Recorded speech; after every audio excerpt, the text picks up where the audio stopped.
Well, hi friends, it's me, Michelle, and I wanted to share with you another edition of the salamander and at the manger. So, sorry, I'm still a little bit tired, I guess. Okay, so today we're going to hear about the capybara who found a family. So let's get right into it, shall we?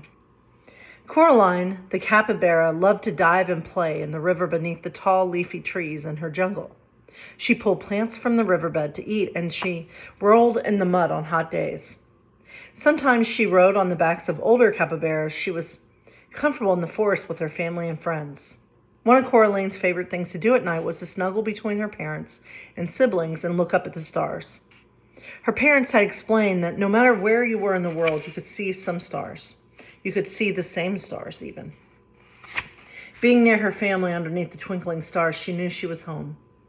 But everything changed one day when a group of strange people arrived.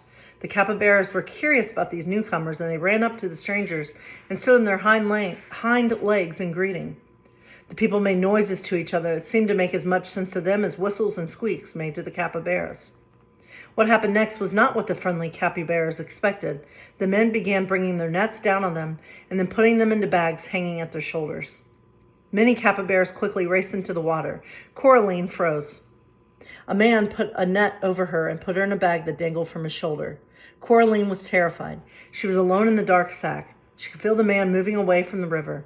She could hear the group of people talking around them, but there were none of the familiar whistles or squeaks of her family. When she was lifted from the bag and offered food and water, she could hardly eat or drink.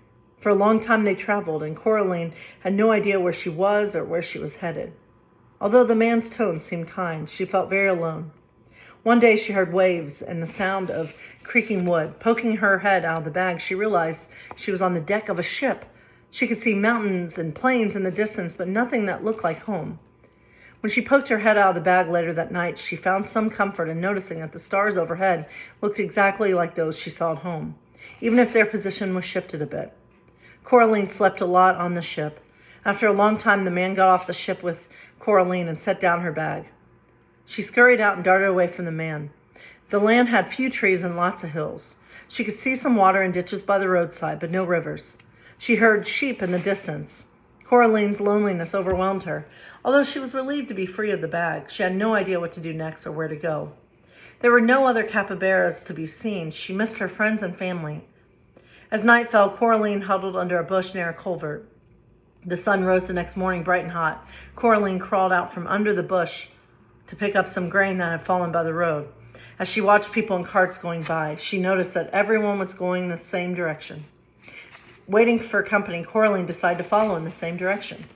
Since she was small, Coraline was able to travel without being noticed. Sometimes she stopped to rest her legs. The dust from the road got into her eyes and made her cough.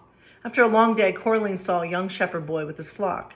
She noticed that he had a bag of grain on his shoulder. When he stopped to feed and water the flock, he laid the bag on the ground. Coraline quickly crawled inside. The sack felt familiar, and Coraline was able to sleep and eat some grain. The boy and his flock continued to move along with the rest of the crowd. As darkness fell, she peeked out of the bag and gazed at the familiar stars overhead. But suddenly the young shepherd shouted and pointed at a great star shining in the sky. Coraline had never seen anything like it. The star seemed to hang over a nearby stable. The boy and his flock moved closer to see what was happening. When they reached a small structure, the shepherd set down his bag and Coraline climbed out. Inside was a young woman, and next to her was an older man holding a baby.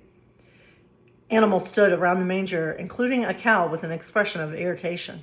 The cow's posture communicated her displeasure over how crowded her stable was becoming. Just beyond the cow, Coraline spied a large trough filled with fresh water. Coraline crept closer but kept hidden in the shadows. The last time she saw strangers, she ended up in a bag carried away from home. She moved cautiously, her eyes on the water.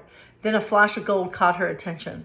A beautiful unicorn smiled at her warmly, the golden horn on his head shining with the star's light. Maybe this strange creature was friendly, Coraline thought. She took another cautious step, but the cow caught sight of her and stamped a foot. This is not a creature I recognize. The cow complained. Coraline skittered back into the shadow.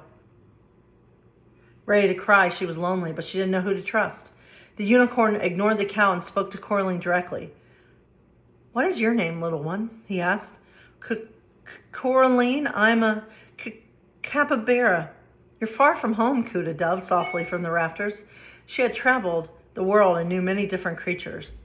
"Come and drink some water." The dove flew down onto the trough, interrupting the cow's glare. As Coraline walked shyly to the trough for a drink of water, a chipmunk, scampered alongside her. It smiled and placed some grain on the stable floor for Coraline to eat. "Welcome," it squeaked. The unicorn gestured to Coraline with his horn. "Come and see this child," he said. "Look at the star's light shining on him." Something in the unicorn's smile calmed Coraline. The stable began to feel friendly and safe. As she came to the edge of the manger, the child's hand came down and tangled in her hazel-colored fur.